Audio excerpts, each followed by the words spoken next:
नमस्कार दोस्तों, good evening. बहुत बहुत स्वागत है आपका रामोज मैथ्स क्लासेस ऑनलाइन चैनल पर। देखिए स्टूडेंट, आज का जो वीडियो है वो बहुत ही यूजफुल और इंटरेस्टिंग होने वाला है, स्पेशली उन स्टूडेंट्स के लिए जो आगामी 2023 में जो विज्ञप्ति स्टूडेंट आपकी आरपीएससी सेकेंड ग्रेड की आने वाली है उसकी तैयारी के लिए मानस बना रहे हैं। उनके लिए स्टूडेंट ये वीडियो है ना, कि वो क्या स्ट्रेटजी फॉलो करें शुरुआत में। कि स्टूडेंट आप जानते हैं एक अच्छी शुरुआत होना बहुत जरूरी है, वही आपका 50% आपकी सफलता निश्चित करती है। ठीक है, तो स्टूडेंट ये वीडियो उन बिगिनर्स के लिए है कि आपके मैसेज आए उसके बाद मैं ये वीडियो बना रहा हूं। ठीक है, जिनको अभी तक कुछ भी नहीं पता है, जो अभी बीएड के सेकेंड ईयर में फाइनल ईयर में अभी एग्जाम देने वाले स्टूडेंट, स्पेशली उन स्टूडेंट के लिए ये वीडियो है। नंबर 2, उनके लिए भी उतना यूजफुल है जो 26/12/2022 के पेपर को एक डरावना सपना समझ करके और उसको भूलने की कोशिश कर रहे हैं, लेकिन वो उनके दिमाग से निकल नहीं रहा। उनके लिए भी स्टूडेंट ये वीडियो उतना यूजफुल है। ठीक है, देखिएगा वीडियो को लास्ट तक, है ना। बहुत ही इंपॉर्टेंट और काफी अच्छी टिप्स मैं आपको दूंगा इस वीडियो में। नंबर 1, पहले तो आपको अपना माइंड मेकअप करना है ना।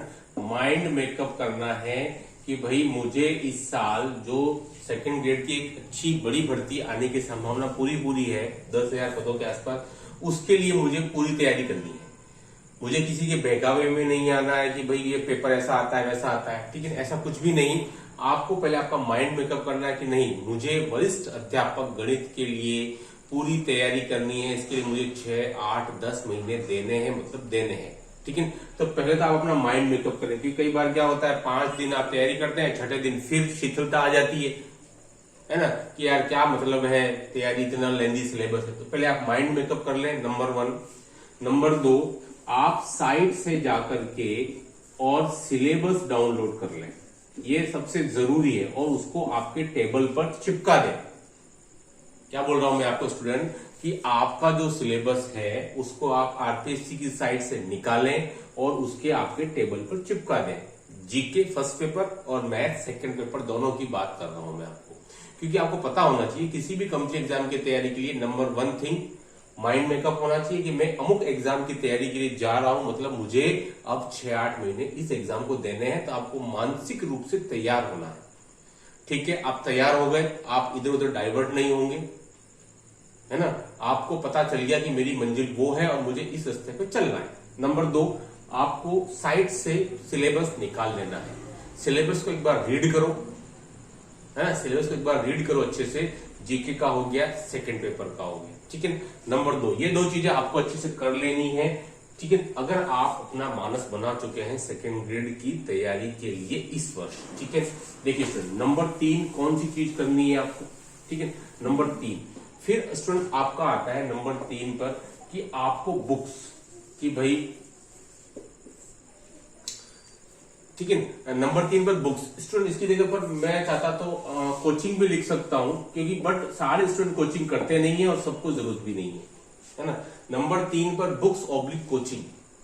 ठीक है, सारे स्टूडेंट्स के लिए कोचिंग की कतई आवश्यकता नहीं है और सारे स्टूडेंट कोचिंग करते भी नहीं है। ठीक है, ये किन के लिए ये यूजफुल है, एक छोटे से बात का मैं आपको थोड़ा डिस्कस कर लेता हूं कि भाई अगर आपको लगता है कि आप फ्रेशर हो, है ना, आप फ्रेशर हो और आपने फर्स्ट टाइम एग्जाम देने जा रहे हैं 2023 में, जब भी वैकेंसी आएगी उसके बाद एग्जाम कंडक्ट होगा और आपको कुछ भी नहीं पता है इस एग्जाम के बारे में। ठीक है, तो आप कोचिंग ज्वाइन कर सकते हो, कोई प्रॉब्लम नहीं, वेदर इट इज ऑनलाइन और ऑफलाइन।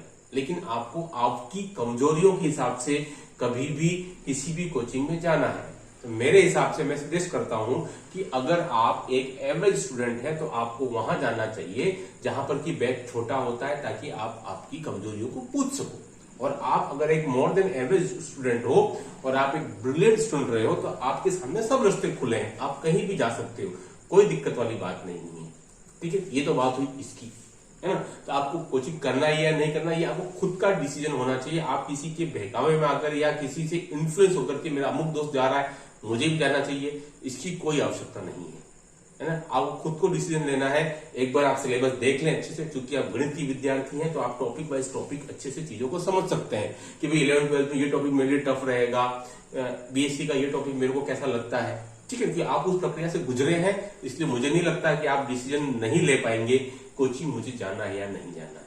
ये आपका खुद का स्वतंत्र निर्णय होना चाहिए। कभी भी किसी के इन्फ्लुएंस में आकर के अगर आप निर्णय लेते हैं तो फिर आपको बाद में पछतावा होता है कि यार इससे तो मैं घर पे पढ़ लेता, मेरा समय बर्बाद होता है। अपने आप से पूछे तो सही, 3 दिन गए आप मान लो कोचिंग, कोई बात नहीं, आप जाके देखिए, कोई दिक्कत वाली बात नहीं, लेकिन आपको चौथे दिन लगता है कि यार मैं क्यों जा रहा हूं, मेरा समय बर्बाद हो रहा है, ये चीज तो मैं घर पे कर सकता हूं, है ना, मुझे जरूरत नहीं है। या फिर चौथे दिन आप पूछेंगे नहीं मुझे फायदा हो रहा है, जो चीजें मुझे पहले नहीं आती थी, मुझे पहले कैलकुलस में दिक्कत आती थी, मुझे पहले इंटीग्रेशन में दिक्कत आती थी, मुझे पहले 2D के क्वेश्चन में समझ में नहीं आ पाता था, लेकिन वहां गया हूं तो मुझे फायदा हुआ है। बस आप अपने आप से प्रश्न करिए, अगर आपको जवाब हाँ में मिलता है तो आप जाइए, और अगर ना में मिलता है नहीं मुझे कोई मतलब वाली बात नहीं, समय की खराबी हो रही है तो मैं खुद स्वयं कर सकता हूँ, आज की तारीख में बहुत कुछ उपलब्ध है सोशल मीडिया पर, तो कतई जरूरत नहीं है आपको किसी भी प्रकार की कोचिंग, है ना। ये आपको डिसाइड करना है, किसी से इन्फ्लुएंस होकर के कभी कोई काम ना करें, ठीक है। ये कोचिंग की बात हो गई, है ना, बहुत सारांश में मैंने आपको बात बता दी। अगर आप फ्रेशर हैं तो नंबर बुक्स, ये बुक्स एक इंपॉर्टेंट रोल प्ले करती है किसी भी एग्जाम के लिए, वैसे ही सेकंड ग्रेड के लिए भी करेगी।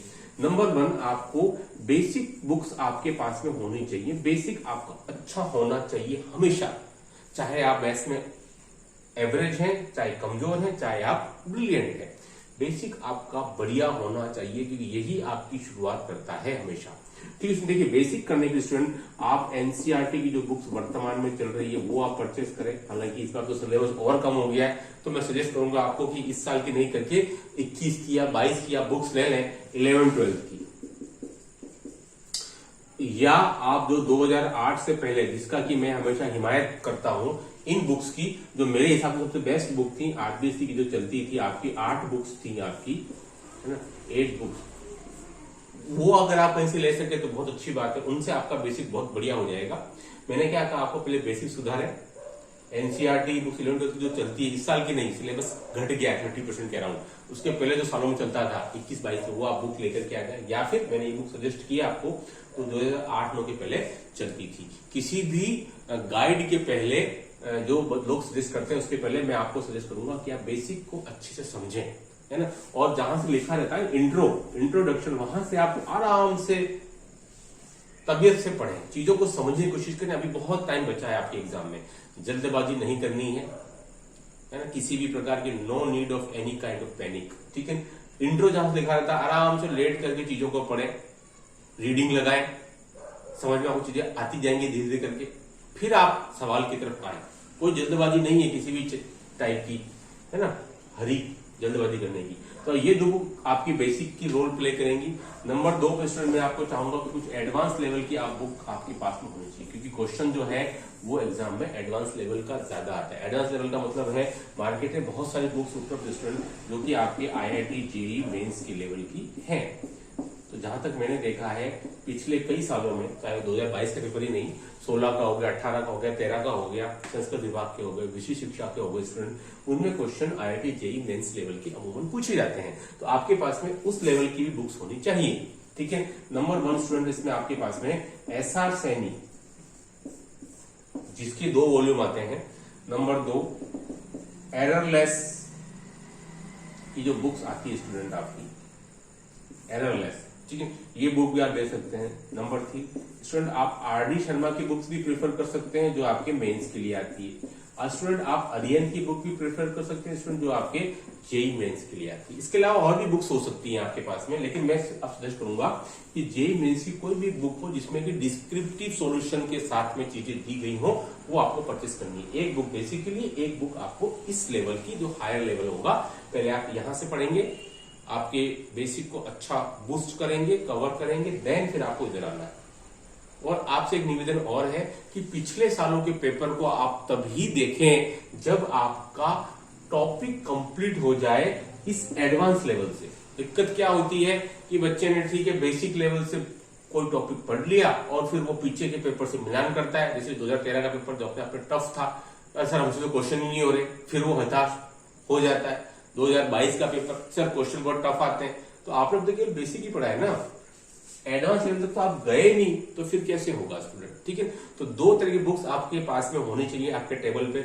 बहुत ज्यादा बुक्स कभी नहीं रखनी है, हर कंपटीशन एग्जाम का स्टूडेंट बहुत ही सीधा सा सरल सूत्र है, 5 बुक्स एक बार या एक बुक 5 बार। स्टूडेंट देखिए, आपको फॉलो करना है एक बुक 5 बार। 5 बुक्स एक बार का कोई मतलब नहीं है, ज्यादा स्टूडेंट यही कर रहे हैं। दोस्तों ने सजेस्ट किया, सोशल मीडिया ने सजेस्ट किया, बहुत सारे बुक्स लिया है। कई स्टूडेंट के पास मैंने ये 4 बुक बताई है, 4 में 3 बुक हो जाती है, तो क्या क्या पढ़ेगा वो? तो एक बुक को 5 बार पढ़िए ना, 5 बुक को एक बार कभी नहीं पढ़ना है आपको, ठीक है। ये बात को विशेष ध्यान रखें। एक बुक यहाँ से कोई सी भी आपके पास होनी चाहिए, एक बुक बेसिक की होनी चाहिए, जो मैंने आपको बताई, ठीक है। तो इसमें ये बात होगी, number 1 mind makeup, number 2 syllabus table पे आपके पास हमेशा होना चाहिए, ताकि आप हमेशा इसके टच में रहें, मेरा कोई पॉइंट छूट तो नहीं रहा। कोचिंग जाते हैं, अच्छी बात है, मैंने आपको पूरा बता दिया है ना। कोचिंग जाते हैं तब भी अपनी भी कुछ सोच लगाइए, सिलेबस इसको मैच करते रहिए कि कुछ बाकी तो नहीं रही है। नंबर 4 पर स्टूडेंट बुक्स ही मैंने आपको सजेस्ट कर दी है, ठीक है। नंबर 4 स्टूडेंट आपकी स्पीड है ना, इसमें स्टूडेंट आपकी स्पीड भी बहुत ज्यादा अच्छा रोल प्ले करती है स्टूडेंट। तो आप थोड़ा सा कोशिश कीजिए कि कई स्टूडेंट अच्छे ब्रिलियंट होने के बावजूद भी उतना अच्छा स्कोर नहीं कर पाते हैं, है ना। तो स्टूडेंट आपका लगभग 1 घंटे के अंदर 1 आवर स्टूडेंट, आपका 1 आवर स्टूडेंट लगभग आपके 20 से 25 सही प्रश्न होने चाहिए, है ना। सही प्रश्न ये बहुत आवश्यक है। अगर आपके 10-15 ही होते हैं, इसका मतलब आपको स्पीड के साथ भी आपकी मेहनत करनी पड़ेगी, क्योंकि सफलता का सूत्र है स्पीड विद एक्यूरेसी।